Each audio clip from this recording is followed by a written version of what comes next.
I am male, 47 years old with an ex-wife. Female, 48. She left me a year and a half ago for a guy who married her high school best buddy.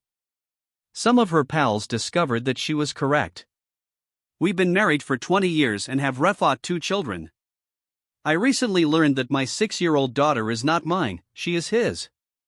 She knew this from the beginning of her pregnancy and kept it for me. And my name is on the birth certificate. And I intend to fight for custody because she has been my daughter.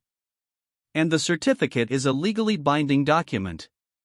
She may not be blood, but she is my daughter. Clearly, this affair has been ongoing for some time. It was a painful realization. When I inquired if it was him or me, she confirmed it was him. Why? Because he can pick it right up after sex and go again. That is the sole reason. Sex. Forget the fact that I worked 2 jobs to pay for her education and continued to do so she could stay at home, raise our children, and cheat on me. I gave up my aspirations in music career for her so she could follow hers and start a family. They have been the most important thing in my life.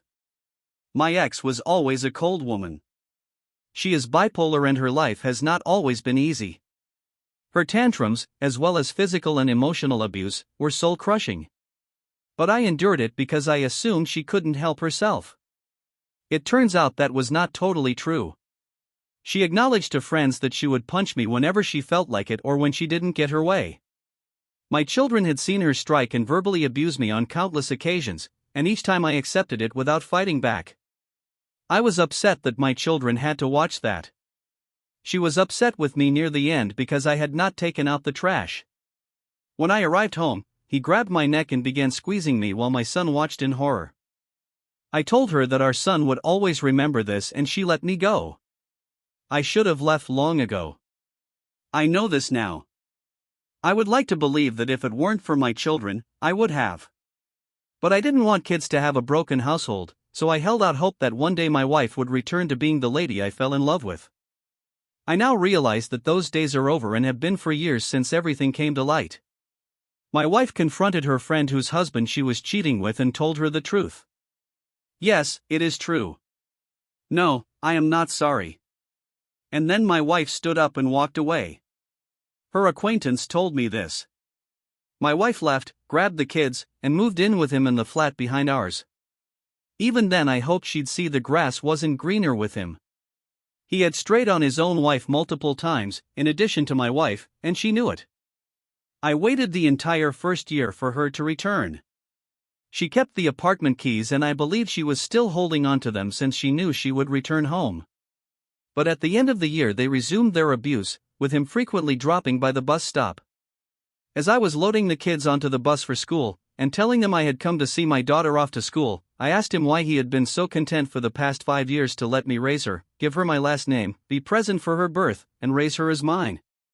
Where were you? Why is my name on the certificate as her father rather than yours?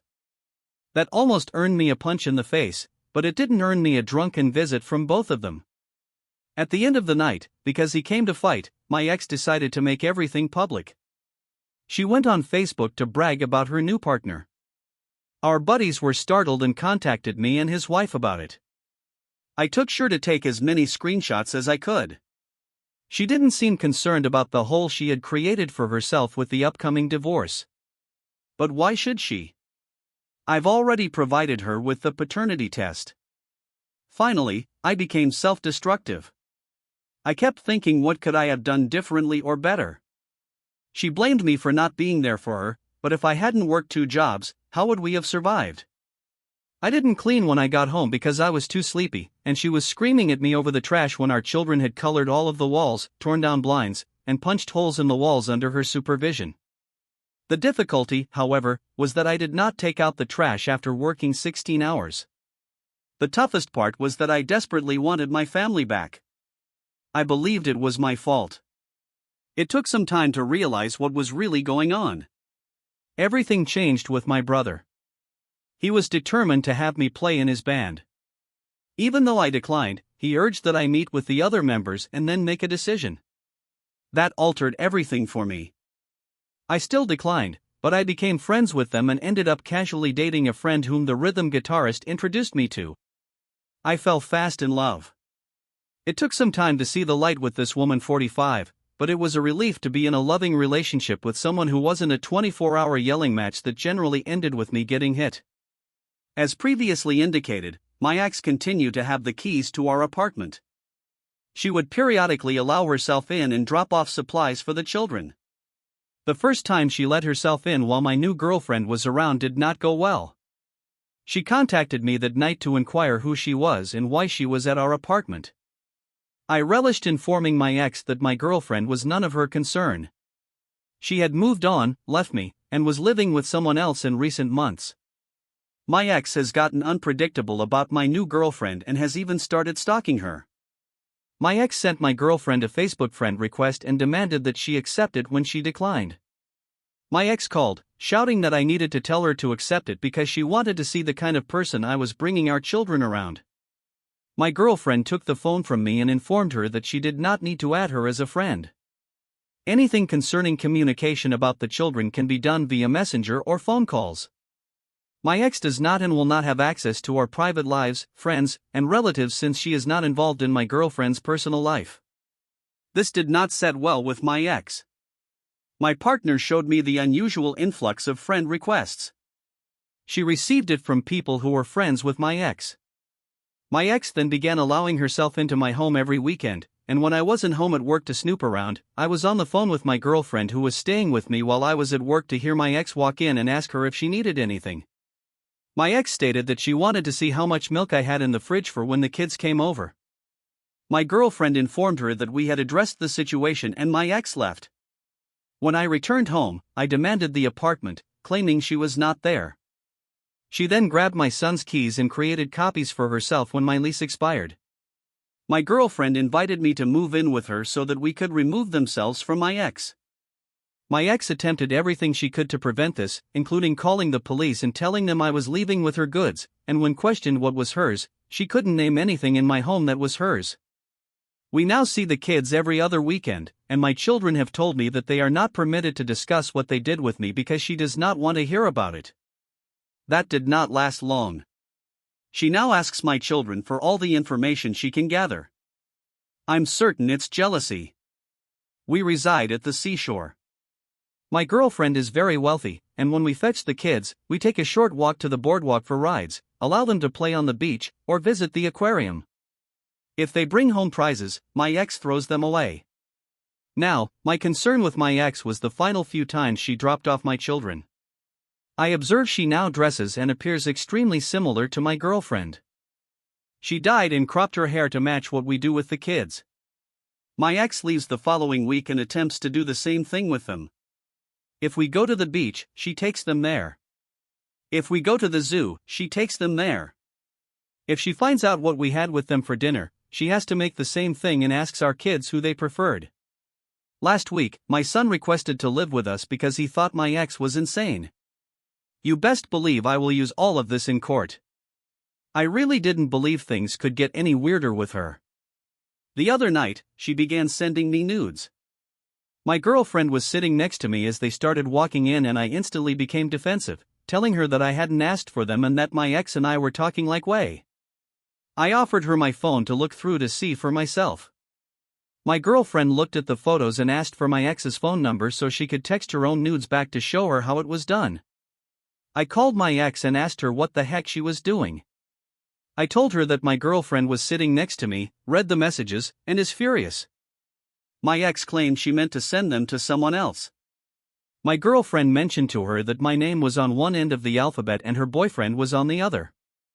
Then she said, "Who is the new guy since it was meant for someone else?" My ex hung up. I genuinely don't know what game my ex-partners play. This is all so bizarre to me. Update, Justin, but I have to shake my head about this. Saturday night I received an angry text from my ex saying she hopes I'm pleased that I won. I realize I shouldn't have initiated the conversation by asking what her problem was. She responded with an incoherent comment before telling me to go ahead and gloat. Something happened to her 10 times. Then she accused me of being in on it. I inquired as to my alleged involvement. Instead of providing a direct response, she went off on me about how all men are pigs and cannot be trusted.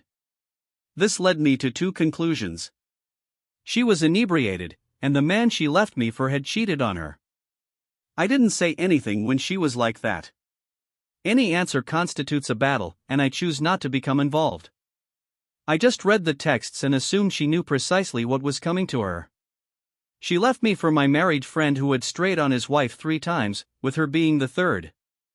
And when I brought it up as she was leaving, she said, "I know what I'm getting myself into." I suppose she hoped she was the end of his erratic behavior. When she ran out of comments to throw at me, she turned her attention to my girlfriend, telling me she was ugly and I could have had any female. I chose someone unattractive to replace her, yet my partner is beautiful on the inside and exterior.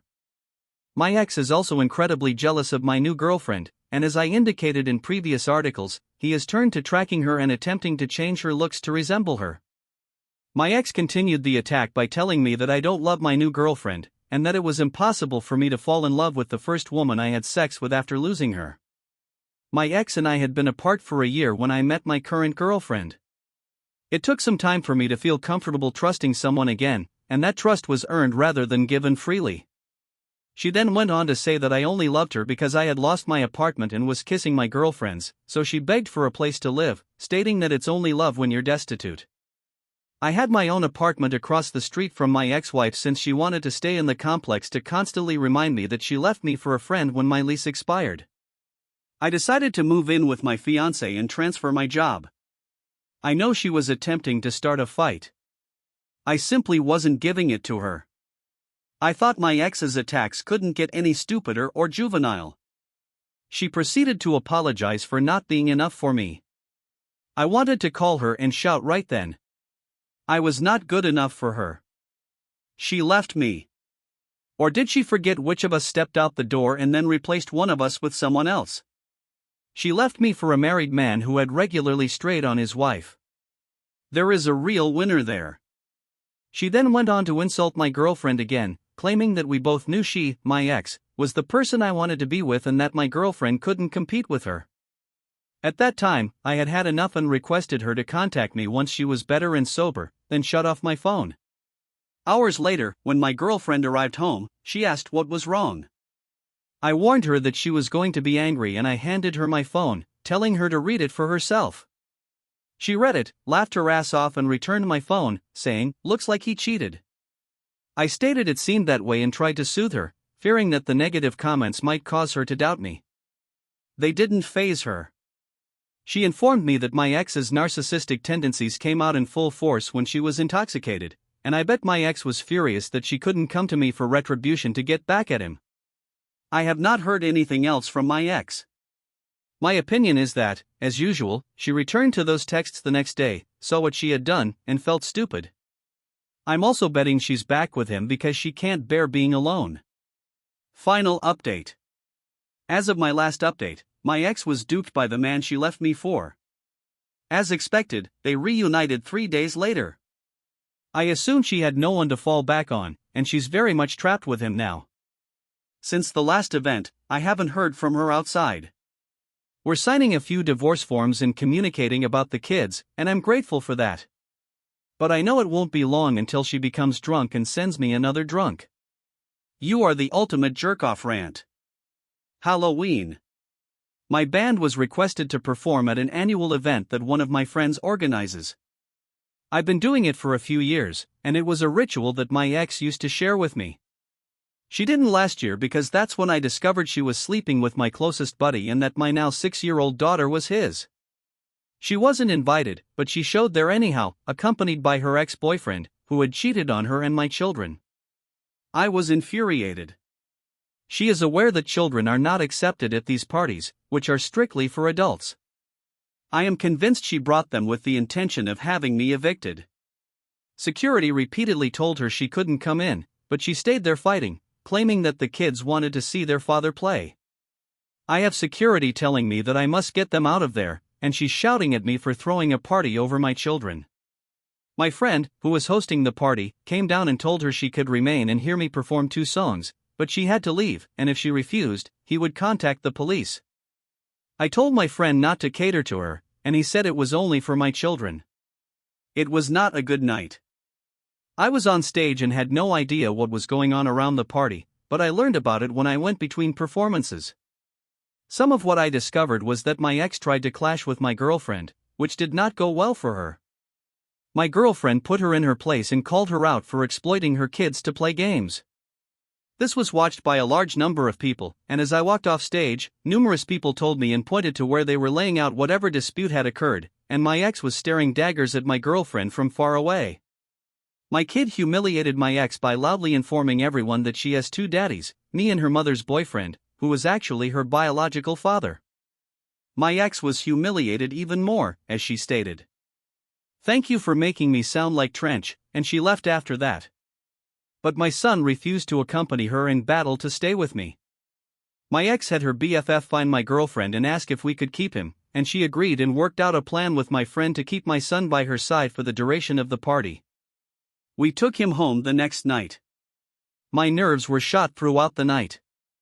That night I must have apologized 1,000 times to my friend, girlfriend, and son for placing them all in the middle of it. I messed up every song because I kept scanning the audience to see where they were and what was going on. I was worried that they would get into a physical fight. I didn't realize until I got off stage that she had left my son behind. When I took my son home the following night, she deliberately avoided being present. Her partner informed me that she knew I was coming to drop off my son and wanted to avoid a confrontation about what had transpired. He apologized for everything and tried to talk to me about her and how she has been acting. I told him I wasn't going to get into it with him and left. Later that night, my son calls and tells me that they were fighting over me. Her boyfriend became bored of her antics and accused her of not being over me. He supposedly asked her what it was that bothered her the most about me moving on and her inability to crawl back to me. Or was it that if she hadn't abandoned me and done what she did for him, I would have finally left her for IGF? My son claims that's what began it. I could hear them screaming in the background and asked if he wanted me to come get him. He told me no. I chatted to him until the situation calmed down.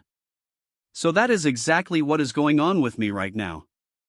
Still working through the divorce and moving forward. I just no longer reflect on what I have lost. I just need to get my children out of there. And yeah, I'm still struggling to perform that operation. I understand you're doing your best, but the kids shouldn't be around the ex and her trashy boyfriend when they're yelling at each other. That is causing some long-term damage right there. If you have not previously done so, those children require therapy as soon as possible. To document, and document. If they are screaming at each other, dial 911. Those are for you to have, so you can gain greater custody than you already have. She does not deserve to be a parent right now. She can't be a parent right now. In the future. I'd be very cautious about security not allowing her into whatever you'll be performing or involved in because she's likely to turn it into a circus. Also, your girlfriend should be careful of random attacks from her. I just anticipate your ex to emerge from the bushes at this point. It's terrible that she's using the kids in this way. I wish you the best of luck, Opie, and sincerely hope you get full custody of your children. Here is the next story. I entered the lounge to buy a drink. It was just 2 in the afternoon, yet I had just left my lawyer's office. I wanted a divorce. Between lunch and dinner, the lounge was quite empty, so the bartender inquired whether I was having a horrible day. You could say that. I just filed for divorce from Linda, I responded. Sorry to hear this. How long have you two been together? It will be 20 years next month. The divorce should occur in November. If she doesn't resist it, which I am confident she won't. I noticed a nice-looking woman sitting alone in a booth. I asked Joe if he knew her and he said her name was Beth, and her divorce was finalized today. I decided to speak to her. Hello, my name is Jack. Would you mind if I joined you? I do not believe I would be the finest company. Furthermore, I'm not looking if you get what I mean. I understand. Joe informed me that your divorce was finalized today and I also filed for mine. It would be good to have someone to converse with. She looked up at me and stared for a few moments. Sit down, Jack. By the way, my name is better than what I am now. After 6 years of marriage, I found myself single again. Next month will mark the 20th anniversary of my marriage. Do you want to trade stories? I asked. Beth smiled at me. I informed her that I had not eaten today and asked if she wanted some lunch. We were both drinking by this point, so it seemed like a decent idea. When I summoned Joe over, we both ordered a Reuben sandwich and fries. I asked Joe to bring us all another drink.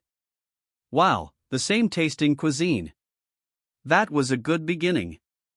She was a lovely-looking woman, probably in their early 30s.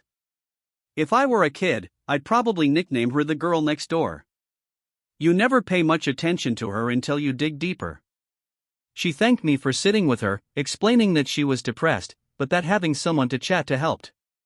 While we were eating lunch, she started telling me a little about herself. I was born and raised here. I attended college to become a teacher. I've always adored children. I've been teaching in an elementary school for 8 years. I dated briefly, but nothing substantial happened until I met Ray. He's now my ex-husband. He was a salesman who sold audio equipment to schools. I felt a connection with him when I first met him. We talked for a bit, and the following time he visited the school, he asked me out. The rest is pretty much standard dating fare. 6 months later, he proposed to me, and I accepted. Our existence was fairly normal. I worked at the school, and he handled the sales. He would occasionally leave for a few days on travels, but this was to be expected. There was nothing in our life that would stand out to you. We went out occasionally, watched movies, and danced, though I was never the best dancer. He wanted children, and we tried. After a few years, I went to a professional who told me that I could have children, but it would be difficult owing to my medical difficulties. The doctor informed me that my tests had come back, and it would be more difficult for me to conceive. I even tried various medications to aid, but there were no results. Ray became upset with me, and there wasn't much I could do. We seemed to be becoming farther apart. I told him we could adopt, but he said he didn't want someone else's child. He wanted his own. I did not have that difficulty. I was with children every day, and I adore them all. I didn't miss not having it. When I went home, it was where I could spend the evening away from the kids. I would not have minded having my own, but I wanted them for Ray. Then last year, he came home and said we needed to discuss. I knew something was wrong. He informed me he had an affair with his secretary, who was pregnant. I had no idea how to respond to that. He said he loved me, but she was carrying his child. The first thing that came to me was what an awful father he would be. I felt bad for the child. He would have a deceitful parent who only cared about himself. We argued, and I told him that he could have his girlfriend and her baby. I was getting divorced and would be moving out of the apartment by the end of the week. I stayed with my parents that night, and the next day, my father and I went to the apartment early, where I took all of my personal belongings. Everything else has to pass through court. We owed about as much as we did. He enjoyed showing off and constantly spent a lot of money, and some of mine, too. We shared what we had left, and I was able to keep my car and the money I had saved before we married. So I basically began afresh. I'm renting a great apartment and acquired the most of the furniture I wanted. He's in his hole. I said, "What?" She stated that Pyrex is in his home. He had a lovely wife who worked with children, and if I may say so, it is extremely nice. It made her blush. He could only think about himself. I believe you're a lot better off. We finished our lunch, and Beth mentioned that she felt much better now. Rather than tell her my bad luck story, I told her that maybe we might get together and that I'd tell her about it later. I had 2 drinks, but I had no idea how much Beth drank because she arrived before me. I asked if I could take her home because she appeared to have consumed too much alcohol. You're extremely polite, but I don't think I'm prepared. I interrupted her. Beth, I'll merely drive you home in your car to make sure you get home safely. I'll phone a taxi and he'll bring me back here to grab my car. I promise, that is all. I just want you to go home safely. Asked Joe, the bartender. I'm a decent guy. I smiled. We got up and I walked her to her car. She wasn't intoxicated, but why take chances? I drove her home and led her to her apartment door. I had already requested a taxi to come to her house and pick me up before leaving the lounge. She thanked me for considering her well-being. I asked if I might call her and she grinned before giving me her phone number. I asked her whether she knew of any apartments for rent. I would be moving all of my belongings in the next days. Her block was made up entirely of condo apartments, many of which were rented out. She said she'd ask around and get back to me if she found anything. It was a good area and the most of the units were 2 or 3 bedrooms. Beth had 2 bedrooms. She informed me that my cab had come and I handed her the keys to her car and apartment. We said our goodbyes and I returned home to what I anticipated would be one scene of an argument. Update: I will explain exactly what happened. Lots of stuff I probably won't tell Beth. My wife Linda and I met shortly after graduating from a community college. I completed a 2-year training to become a claims adjuster. Linda got involved in a fender crash and I stopped by her office to see how terrible the damage was to her car. I explained to her what the firm would pay her for the damage. I worked for an insurance business that fixed a large number of minor damage claims through their own designated body shops. If a consumer decided to go elsewhere, we would provide them a check. Linda decided to use our recommended body shop for her vehicle. That is, her body did not require anything. I was attracted to her almost immediately. She worked for a local newspaper at the time where she created advertisements and even took some of the images. I asked her out and she agreed. We began going out all the time. The first time we had sex together was fantastic. It wasn't 7 months before we married. We had 2 children within the next 2 years. Linda's mother looked after the children while Linda and I worked. I was in control of a 4-county area and I would occasionally spend a night or 2 away from home because my jurisdiction was primarily farmland. Everything hinged on my timetable. Neither of us appeared to have an issue with it. Linda was a good mother and I considered myself a good parent. We would take the kids on trips to amusement parks, zoos, and pretty much anywhere else families visited. Our love life was very consistent, particularly when I was away for a day or 2. I never cheated on her, despite the fact that my job provided numerous possibilities. She had received a promotion a few years earlier. She conducted a lot more advertising and frequently created supplements for the newspaper. She reviewed many of the new and refurbished establishments in town and the surrounding area. It was only approximately 6 months ago that she appeared to transform. Even the children noticed. My daughter enrolled in the local college and was in her first year while living at home. My kid was a senior in high school, about to graduate, and had already been accepted at the same college. Linda seemed to dispute with all of us more frequently. I told the kids that it was probably due to a change in life and that we would have to deal with it. I decided to do something special for Christmas and booked tickets for a vacation cruise. We would leave Christmas Eve and return on New Year's Day. Maybe that would help our marriage get back on track. I was planning to keep it a secret until after Thanksgiving. She frequently informed me I wasn't much fun anymore. I wasn't sure what she expected from me. Perhaps we were looking for different things now. I didn't really know. Dad mentioned Becky, my daughter. Mom is always going out when you are not home. She never used to go out very often. I asked where she was going and she said she was out with her girlfriends. Why are you telling me this? Don't you believe her? I asked. I did not mention that I didn't believe her, but she goes out once or twice a week. It always happens when you aren't home. She does get home by midnight, but I suppose that bothers me. The next day, I asked Linda about going out and she kind of barked back at me. I've done nothing wrong. I go out with my pals and a few of my clients. The children have grown up and are now mostly independent. I get bored when you aren't around, so I go out every now and again. I remarked to Becky that I spoke with her mother and conveyed what she told me.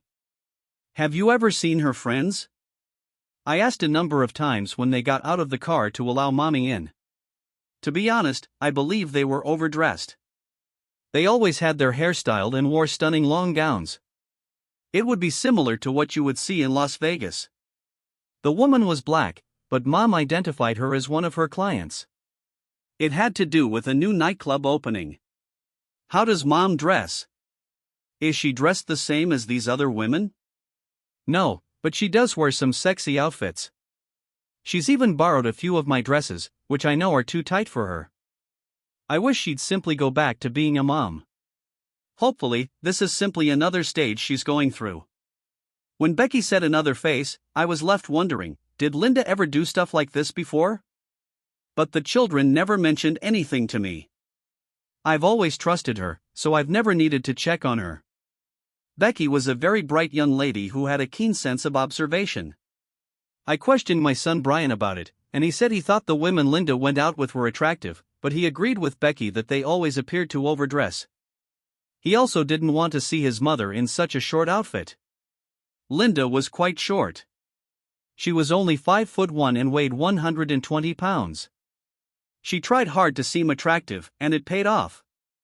Linda contacted me on my cell phone one evening to say she was going out to supper with one of her clients at one of the lounges. It was around 30 miles outside of town. She'd be a few hours late arriving home. I happened to be in the general vicinity of the lounge, staring at a wrecked Mustang and an even more wrecked driver, and decided to pop in and check what was going on for myself. I came in the door and informed the greeter that my wife was sitting there, and I needed to speak with her. I strolled up to the table, shocked. "Linda J., what are you doing here?" she asked, appearing nervous. Across from her, there was a very attractive woman. It was as if the children had told me. She looked and dressed like a model. She simply stared at me. "I was just down the road when I received your call." "Who are your friends?" "I apologize, Jay. This is my client, Charlie." "Charlie, this is my husband, Jay." Charlie reached out her hand, limply. "I apologize, Jay, but this is a business dinner. Charlie and I need to talk about a new nightclub that she and her friends are starting in the coming month or two. They're providing me an exclusive story. I shouldn't have stopped it, but I was only down the street. I'll see you in a few hours." I called the kids and said I was taking them out for pizza. "Charlie, it was lovely to meet you." I gave Wanda a short kiss. I was aware she was irritated, but I didn't care. I left the lounge and called the kids, informing them that Mom was out with one of her customers and that I was bringing them out for pizza.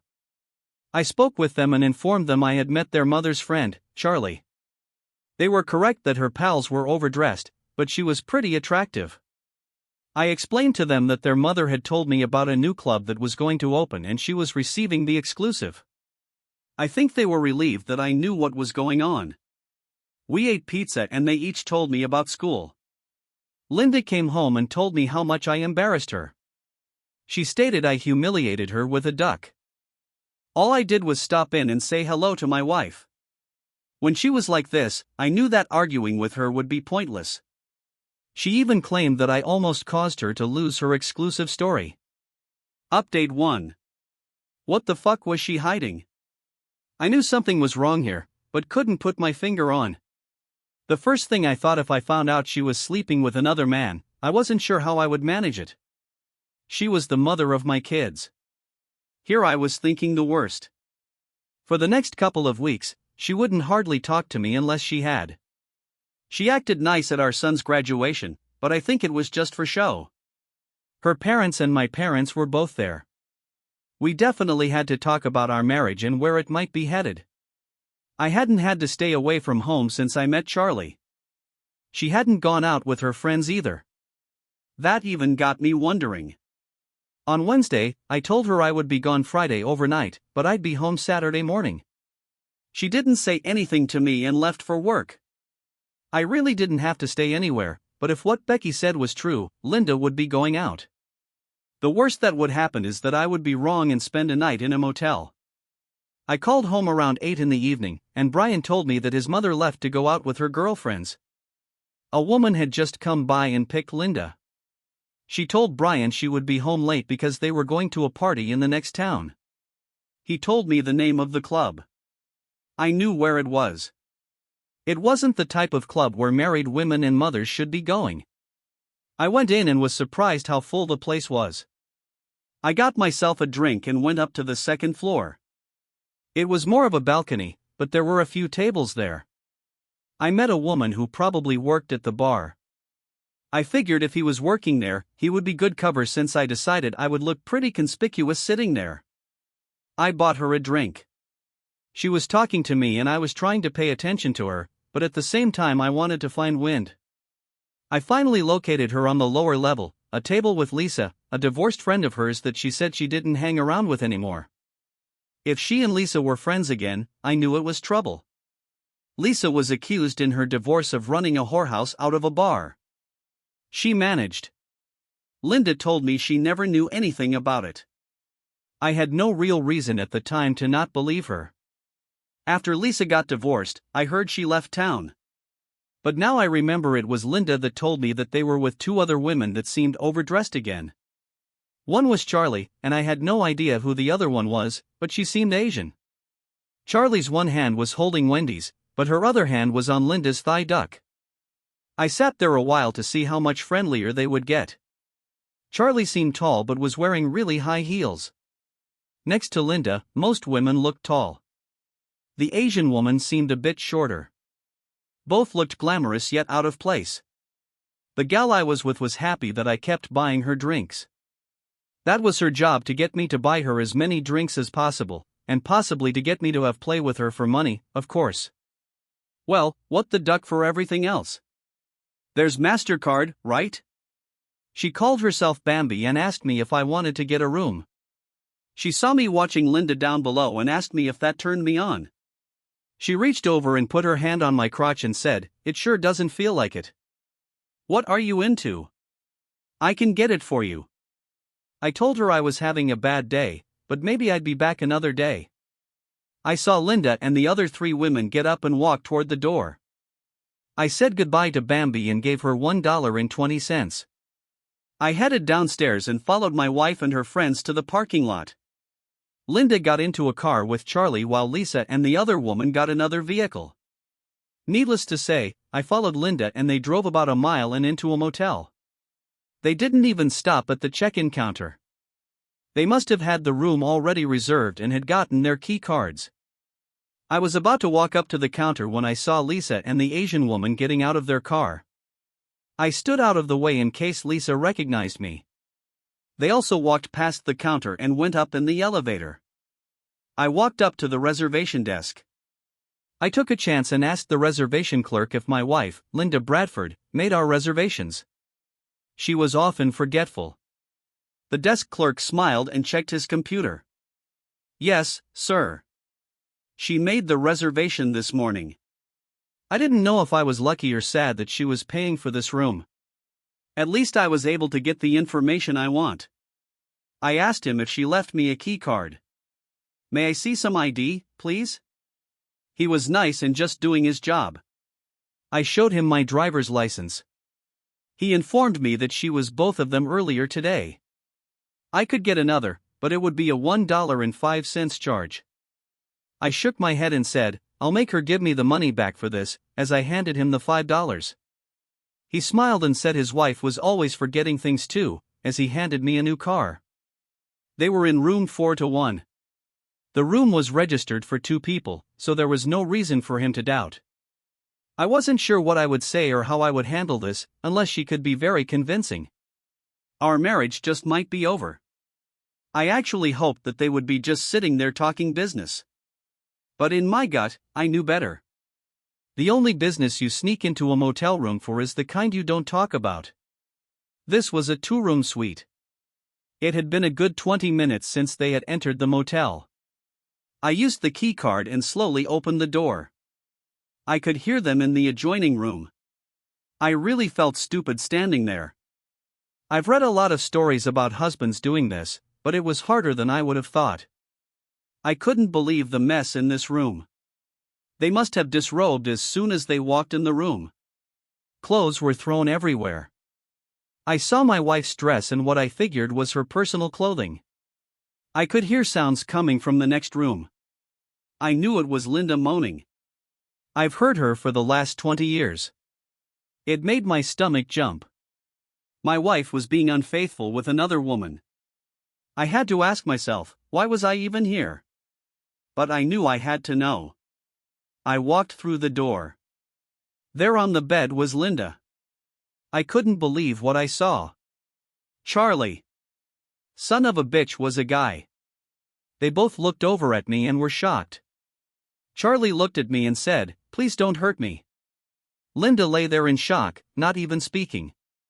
Now I felt in total control. I told Charlie this slut once knew and do what you want. If he didn't do what I said, I would knot him up. "No, don't do this in front of my husband," screamed out Linda. I guess she got her voice back. I told her to shut up. After tonight, I would no longer consider her my wife. I wanted some answers. I asked Charlie if he was a guy or something. He told me he was female impersonator. He wasn't.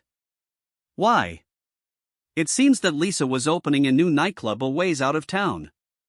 She was having a female impersonator as well as many other acts. She contacted Linda and told her she could have exclusive rights to write about and take pictures of the new nightclub. She had invited her over to meet 3 of the female impersonators, Charlie, the Asian guy, and another one that I hadn't seen. They would go around to the different lounges in town to promote Lisa's nightclub. Hardly anyone knew they were female impersonators. They sure bluffed me. They didn't talk too much because it might get them away. Linda was still crying into her pillow. I asked Charlie one more question. "Did she play all 3 of you? Did she ever tell you she couldn't or wouldn't do it?" Charlie looked at me and said, "No, we never forced her. She was always willing." I had taken pictures with my cell phone through the whole ordeal. I went to the other room and cut up the clothes. I had to get rid of this rage and it was the only thing I could think of. Charlie sat there, scared. I really thought of Dawn out of it, but it wouldn't have accomplished anything but get me busted and sent away. "No, thanks."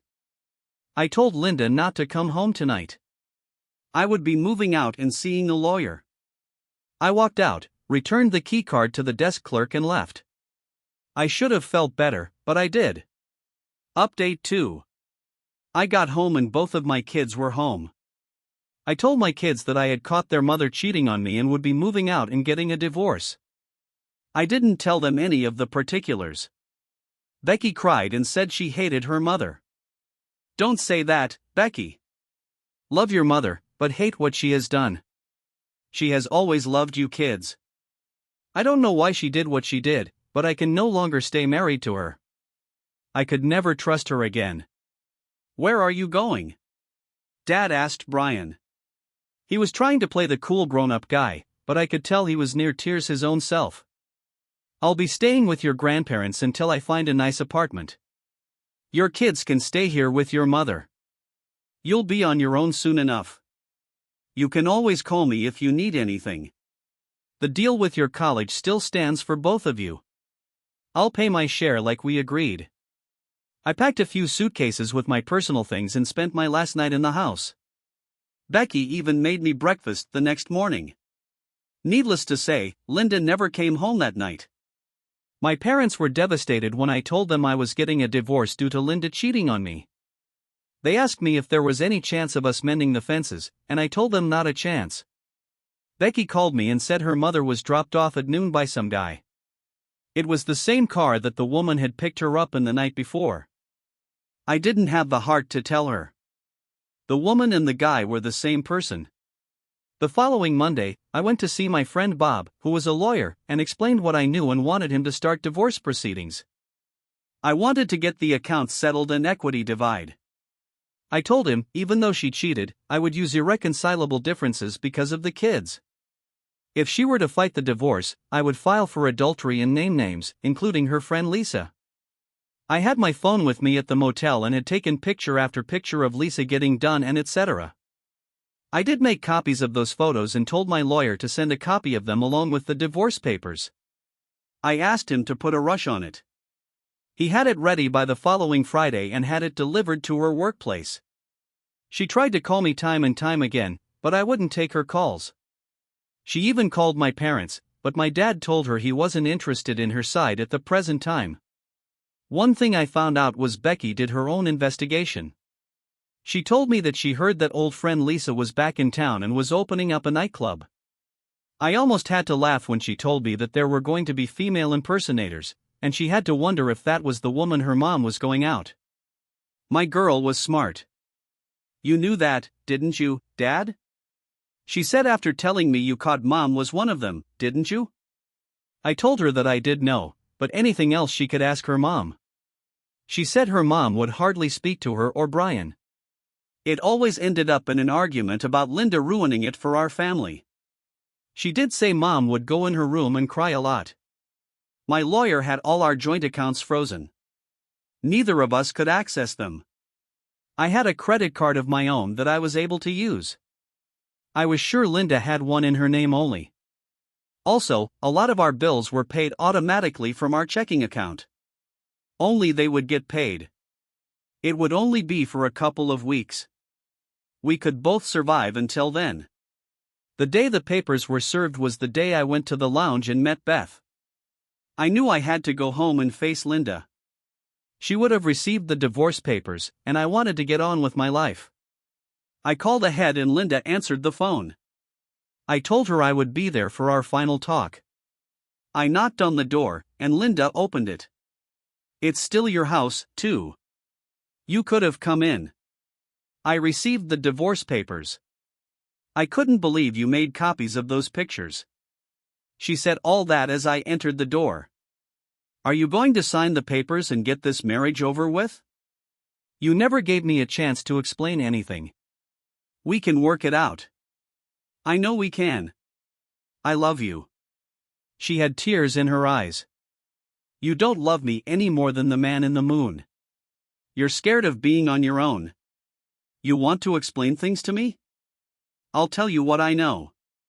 And if I'm wrong, then you can correct me. You cheated on me. You weren't forced or even manipulated.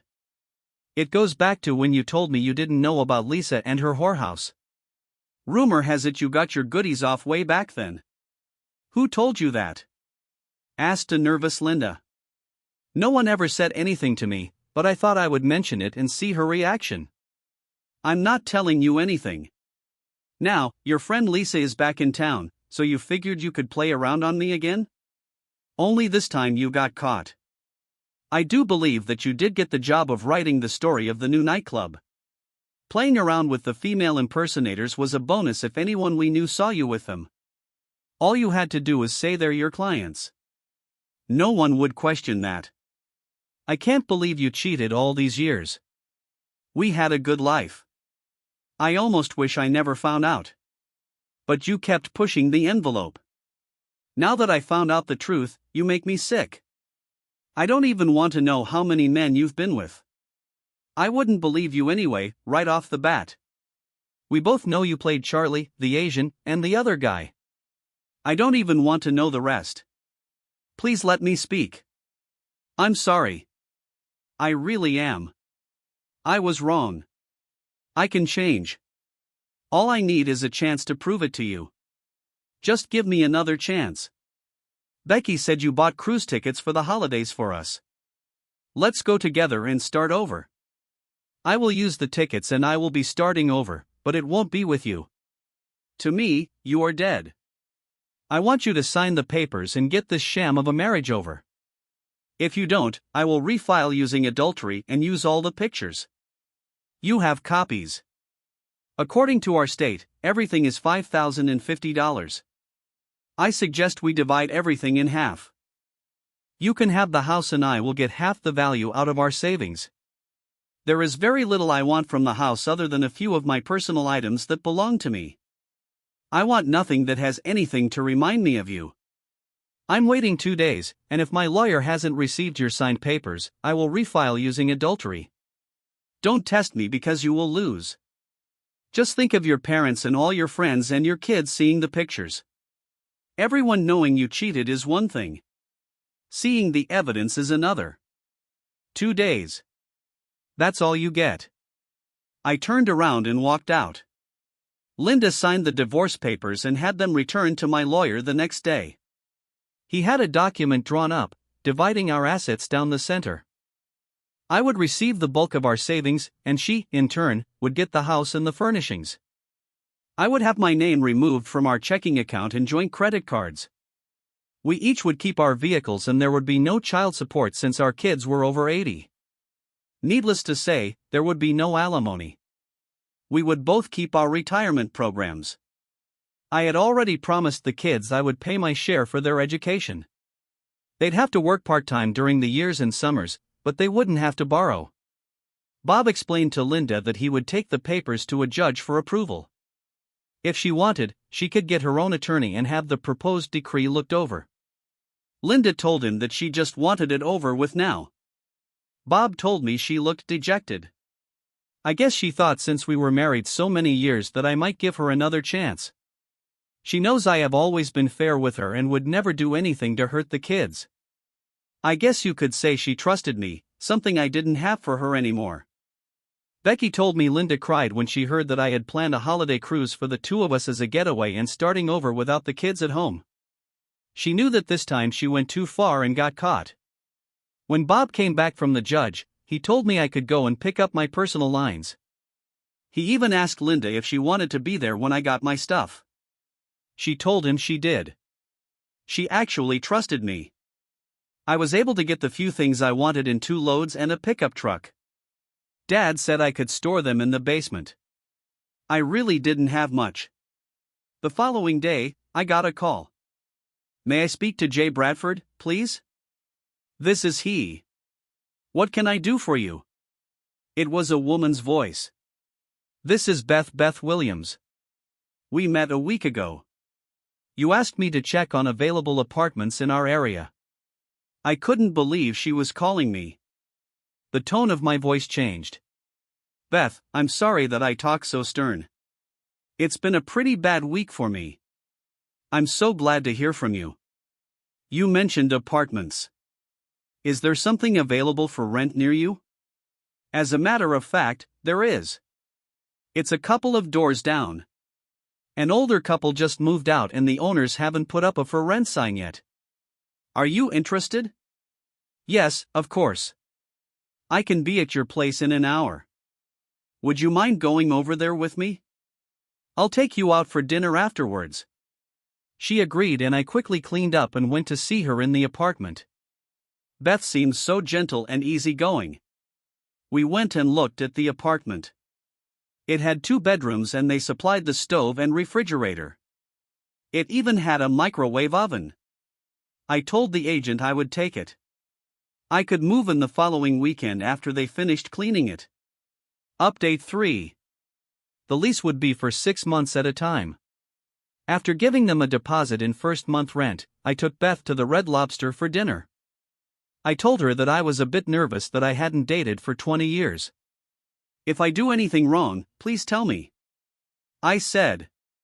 I told her a little about my life and where I worked. Also then, I now had 2 kids in college. She asked about the divorce and I told her it was in the 60-day waiting period. After that, I would be a single divorced person. I told her that I had caught my wife cheating on me. There was no way she could deny it since I had photos, but I left out Charlie Company. I mentioned we went around and around about the divorce and how she promised she wouldn't do it again. I found out it wasn't the first time and there was no way I could ever trust her again. "Your wife isn't," as Hall said Beth, as she smiled at me. I remember telling her the same thing about her husband. We both laughed. I liked being with her. She was so kind and gentle.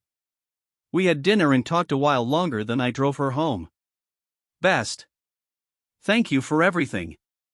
I want to see you again. Jay, after this weekend we'll be neighbors." I found myself holding her hands. "I'll see you Saturday." I said I left but I really didn't want to go. She was like the opposite of Linda. I wanted to get to know her better. On Saturday, I brought some of my furniture to the apartment. I had taken a bedroom set out of the basement as well as a few other items. Dad and I were carrying in when Beth appeared at the door. "Need any help?" she asked. I had my car full of kitchen stuff. My mom gave me most of it. She told me I needed some stuff. Beth helped put this stuff in the cupboards. I introduced her to Beth. We went back to get another load of furniture. It was items for the living room. Beth rode over with me in the car. Mom was surprised but very happy to meet her. I told Mom that Beth found the apartment for me and was my neighbor. After we finished unloading the furniture and putting my items away, Dad headed for home. I asked Beth if she wanted to go out again for dinner as a thank you for helping me out. "Can we go back to the lounge where we met and get a Reuben sandwich?" asked Beth. I loved the idea. When we walked in, Joe waved to us. It was toward evening and was a bit more crowded. We were seated and ordered a drink till our food arrived. Beth told me more about herself and that she had an older sister. She said she told her sister about me and her sister couldn't believe she let me take her home. Now she wants to meet you. I guess she's worried about me being on a rebound. I told her you were getting divorced and she nearly went off the deep end. When we got back to Beth's apartment, we were holding hands again. This time I leaned forward and kissed her gently on the lips. "I'm sorry, but I wanted to do that since I met you." She stared at me but didn't really say anything about it. "Good night. Don't forget you have to meet my sister next week before she goes berserk." I walked to my apartment and spent my first night in my new home. The next day I went to Mom and Dad's for dinner. They asked me if I heard any more from Linda. I told them that it was over and I was just waiting for the time to go by till my divorce was fine. Mom brought up Beth and I told her what I knew about her. I waited a couple of days before I called Beth. I didn't want to push myself on her. I asked her out for dinner but she said for me to come over and she would make us some spaghetti. Needless to say, I said yes. We sat on the couch and used to trains, eat dinner and watch TV. I loved being with her. She was so easy to talk to. I knew I had to go home since she had to teach school the next day at the door. I kissed her again. Not passionately but very gently on set. We went to visit her sister Sandy. I was somewhat on edge. I really didn't know what to expect. Sandy had made dinner for us and I met her husband Tom and her 2 teenage kids. She asked me what I did for a living and I told her about my job and where I went to college. I told her kids that I had 2 kids in college and what they were studying. They said they hoped to go to college someday also. After dinner, Tom and I went in the living room and had a cup of coffee. We were the same age and seemed to have a lot in common. When the girls came back in, Sandy seemed to be a lot nicer. Beth told me on the way home that her sister approved of me. We both left this time before I left to go home. I told her I liked being with her. She said she liked me too. "I don't mind dating you. In fact, I like being around you. It's just that I won't sleep with you till your divorce is fine." I told her it was fine with me. I just like being with her. We began to have dinner together at least twice a week. On weekends, we would have dinner at her parents' house or mine. We were a couple even though we hadn't slept together. A week before my divorce was final, I introduced Beth to Becky and Brian. We all went out to dinner together. I told the kids that I didn't want to hear anything about their mom. The kids loved Beth. We went out for pizza and the kids asked Beth 1,000 questions. Not really that many, but they did ask her a lot. They were so happy that I found someone, so I wasn't alone. They even told Beth that she just left. She was that easy to get along with. Becky surprised me when she asked Beth a question. "Would you go on a cruise over the holidays with Dad? He's got tickets to leave on Christmas Eve and return on New Year's Day." I was dumbfounded. I thought about asking Beth when the time was near. Beth looked a bit stunned. Dad said, "Becky, she's a woman. She needs to know ahead of time to plan her wardrobe. I know you care for her or you wouldn't have asked us to come meet her." Beth, it is true. I do have 2 tickets for a holiday cruise. I was going to ask you after my divorce was final next week, but a certain young lady let the cat out of the bag. I understand. It's a big decision. Then I understand. Yes, I'll go. Beth interrupted me. I'd love to go on a cruise with you. As for Becky, she was right.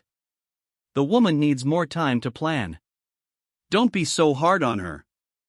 I watched her smile at Becky. I could feel the sincerity in her voice. Update for the following week.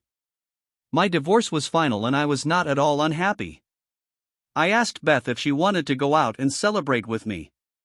She was more than happy to go. She mentioned that a new nightclub had opened up just out of town. And would I like to go there? I never told her the particulars of my divorce and told her we could check it out.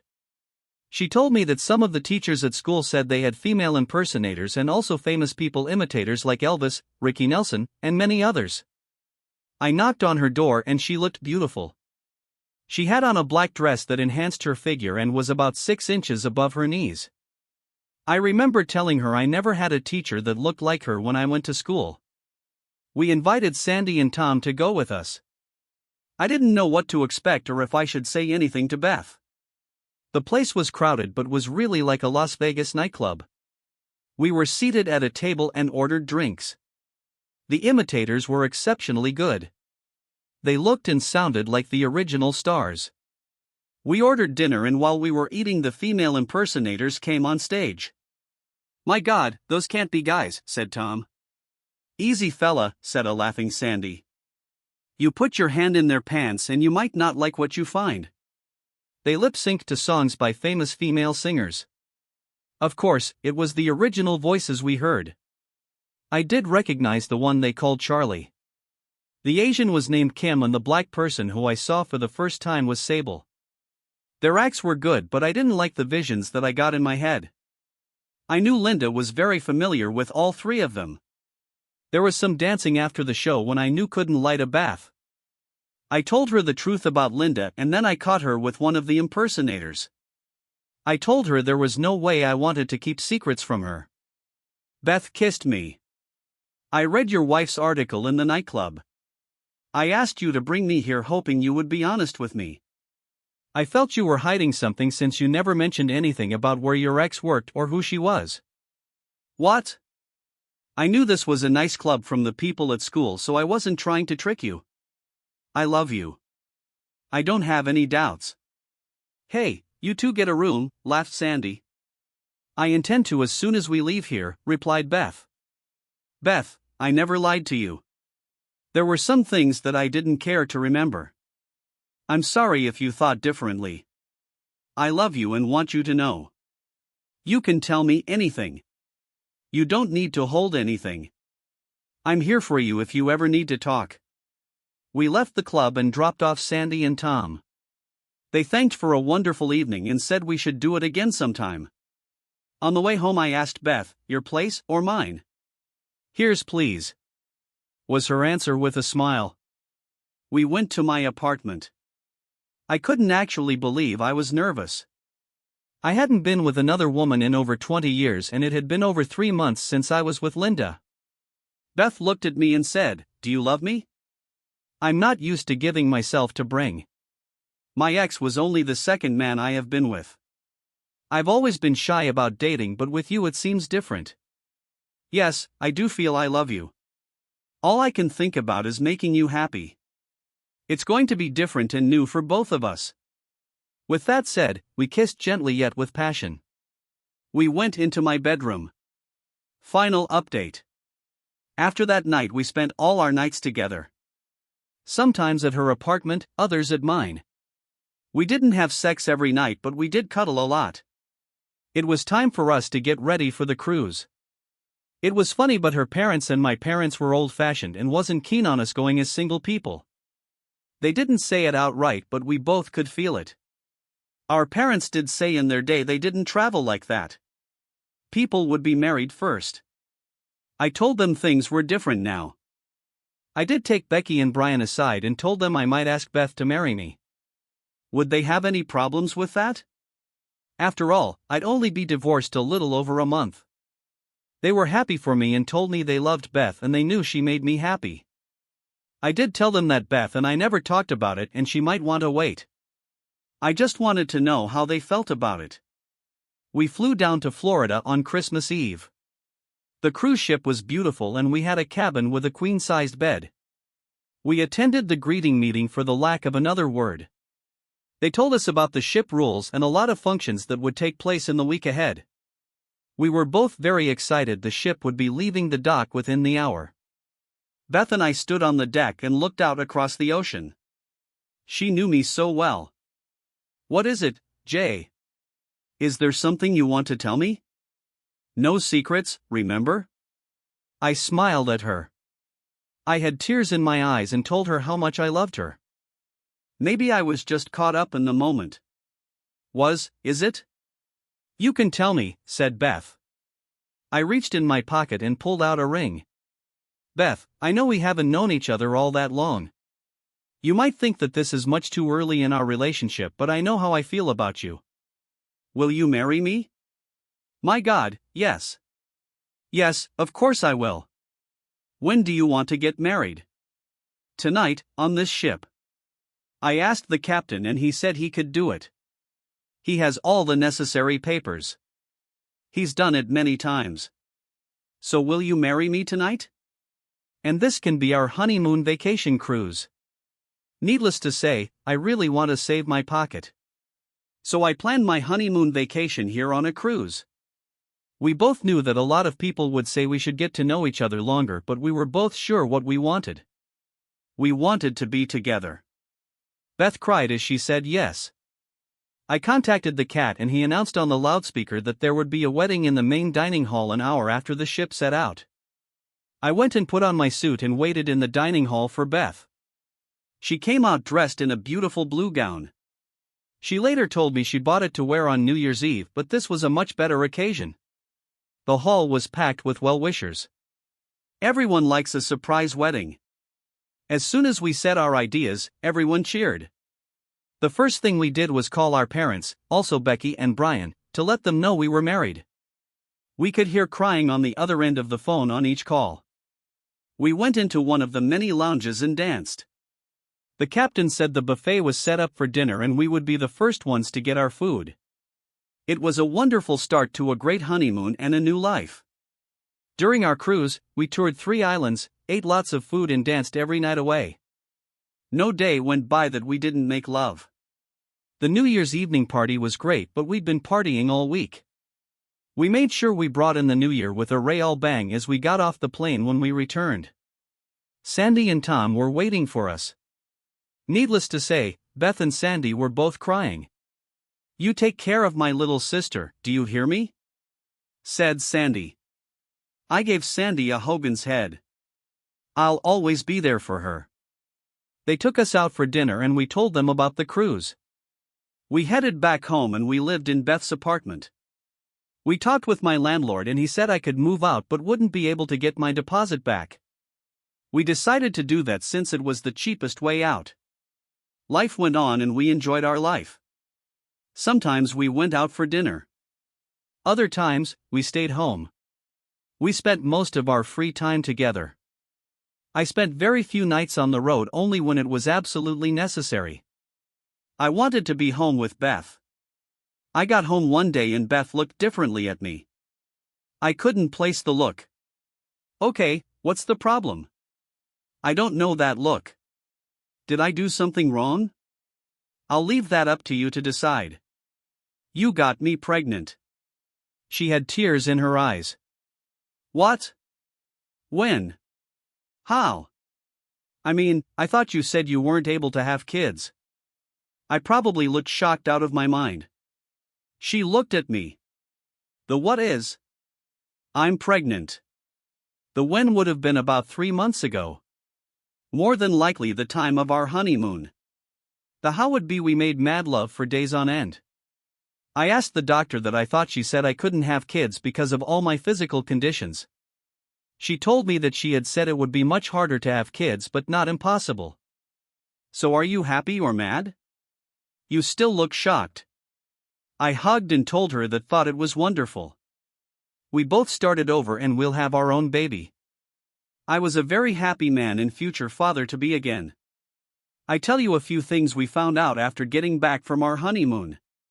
Beth had talked to her sister and was told that her ex-husband Ray had married his secretary. They wanted to be married before the birth of the baby. When the baby was born, it was not white. The baby boy was Mexican. Now Ray wants an annulment, but his secretary is fighting. Becky and Brian are doing well in college. They are getting along much better with their mother. It seems that the night that Beth and I went to the nightclub that Linda was there. According to Becky, it made her mom realize the man she lost. She still has her job at the magazine and she does date, so she hasn't brought anyone home for the kids to meet. According to Becky, Linda and Lisa are no longer friends. She put some of the blame for her situation on Lisa.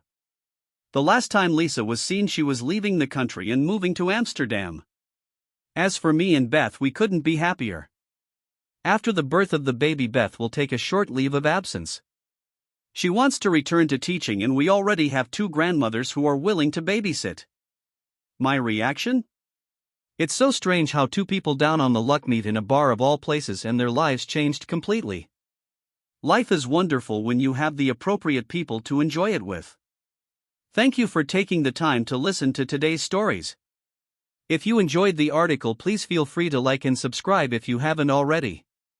If you have a tale to share with me regarding your own or someone else's circumstance, please do not hesitate to contact me.